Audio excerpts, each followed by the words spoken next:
Yambaye ikaze nk'ibisanzwe akaba ari Mr. Ture kuri IGA Skills TV. Yes, ahangaha rero uzajya wunguka ubumenyi bwinshi cyane. Tuzatuvuga ku nsanganyamatsiko zigiye zitandukanye, yakujya no kwiga ururimi rw'Icyongereza. Rwose ahangaha uzagenda umenya Icyongereza buri munsi. Hanyuma rero si ibyo gusa, tuzatuvuga ku bijyanye my dear friend na bwa bumenyi bw'ibanze. Byabibabaje rwose utazi kwandika ibaruwa, byabibabaje rwose utazi gufungura email, byabibabaje rwose ushobora kujya mu kizamini cy'akazi muri interview bikanga bitewe n'ukuntu witwaye. Ibyo byose tuba tubireba. Byabibabaje uhagaze imbere y'abantu bakabona ko ntacyo bababwiye bitewe n'ubwoba. Ibyo byose nzakwereka uko tuzajya tubikemurira ahangaha. Yes, mbese ibintu byose bijyanye n'akazi, ibintu byose bijyanye n'amahirwe runaka, ibintu byose bijyanye no kugerageza buri kintu cyose cyakugira umumaro. My dear friend, ahangaha ni Waba ubumenyi. Reka turebe rero ibintu ukwiriye kwirinda niba ushaka kumenya ururimi rw'Icyongereza. Ni amakosa abantu benshi bakunze gukora. Aya makosa atuma abantu batamenya ururimi rw'Icyongereza. Niba ugiye kwiga ururimi rw'Icyongereza rero hari ibintu ukwiye kwirinda, hari n'ibintu ukwiye gukora kugira ngo urusheho kuba wamenya ururimi rw'Icyongereza ku rwego rwo hejuru cyane. Abantu rero benshi muravuga ati ngiye gutangira kwiga ururimi rw'Icyongereza, akagenda akishyura amafaranga ye, ariko bitewe n'uko adakurikiza amabwiriza uburyo ubundi yiga Icyongereza mu buryo bwiza, agakora ibintu ngiye kubabwira kugira ngo tubyirinde, ugasanga abuze amahirwe yo kuba yamenya ururimi rw'Icyongereza neza, ugasanga amafaranga yishyuye ahiriye uko nguko. Rero tujye kuyareba amakosa.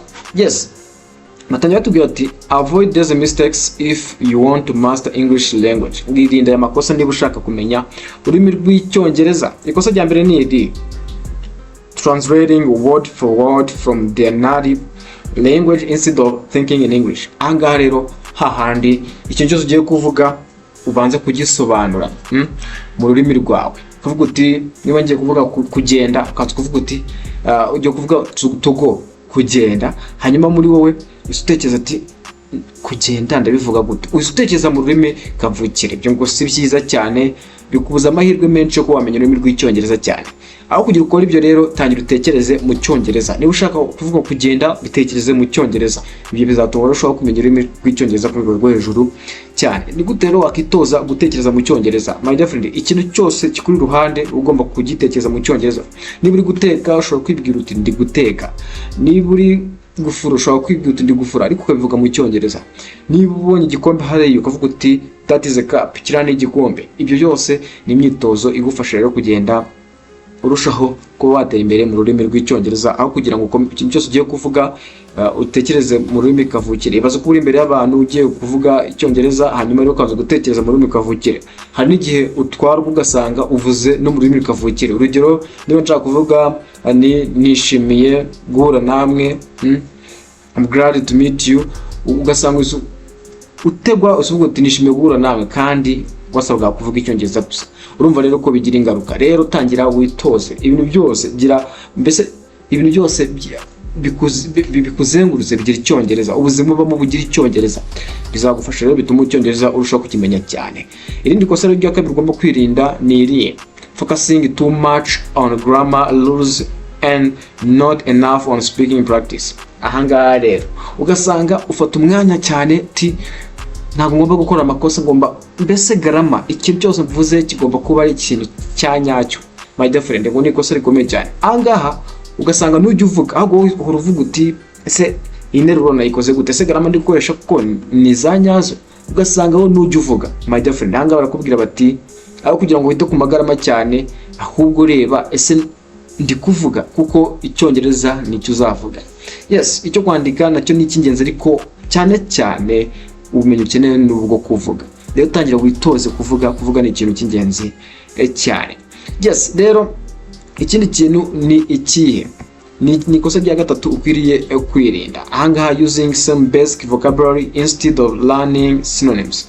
Ahangaha ugasanga wigishijwe amavokabulary runaka, vocabulary runaka, hanyuma rero nizo ukoresha gusa mu buzima bwa buri munsi. Niba ugasanga uzi kuvuga uti how are you, nibyo gusa how are you, nuzi wenda kuvuga uti what's up, how's going, nyine uko nguko ugenda uhindura. Rero ahangaha birakuvuna cyane iyo uhuye n'umuntu akavuga mu zindi synonyme utazi, birakugora cyane ukavuga uti avuze iki. Rero ugomba kwiga synonyme nyinshi cyane. Rero gukoresha synonyme zimwe ntabwo ari byiza cyane. Niba hari synonyme uzi, verb to go, vuga uti ni ze synonyme zindi, ni ze synonyme zindi zimeze nka verb to go, imuza amagambo mbese ameze nka verb to go. Ibi rero bizagufasha imuza nyito z'ijambo runaka. Ese wenda verb to see, kureba, ese ni ze synonyme nshobora gukoresha. Ibi rero bizagufasha cyane, bitume aho wajya hose Icyongereza ukivuga neza cyane.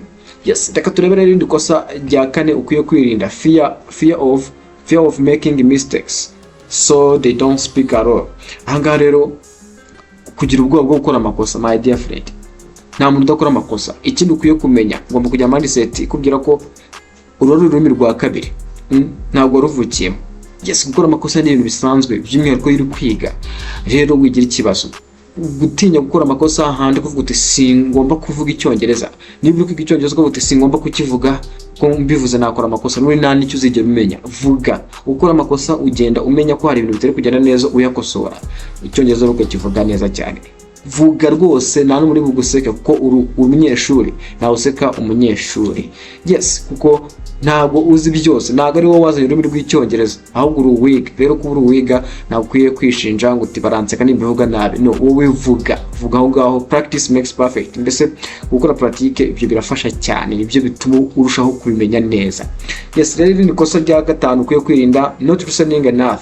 Hahandi udatega amatwi aba natives bari abantu bavuga ururimi rw'Icyongereza, movies, podcasts, conversations.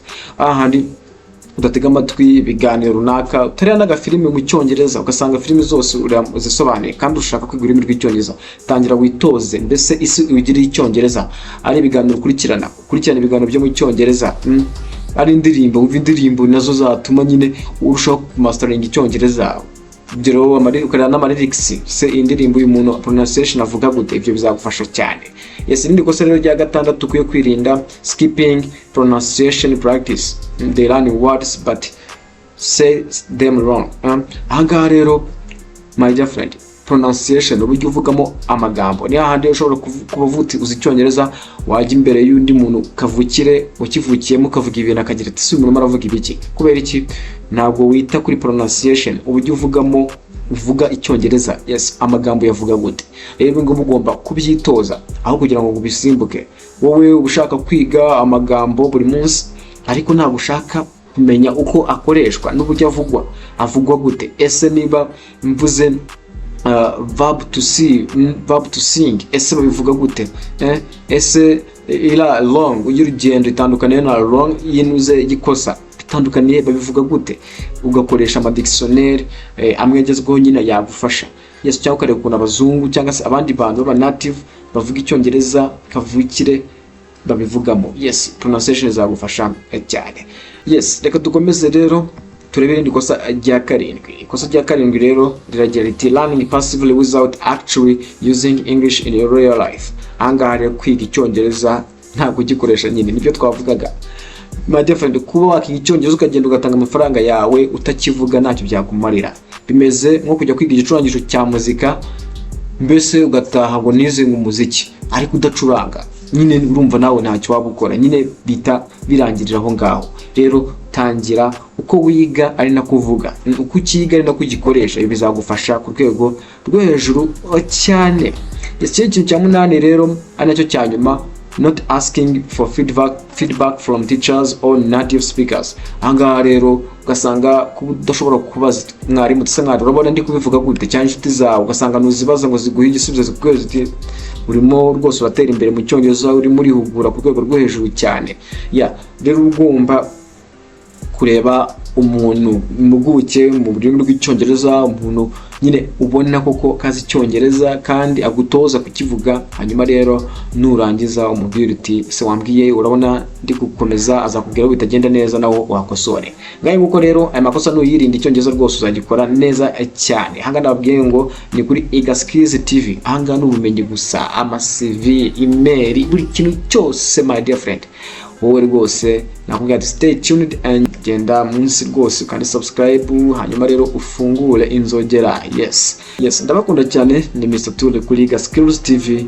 Ciao ciao.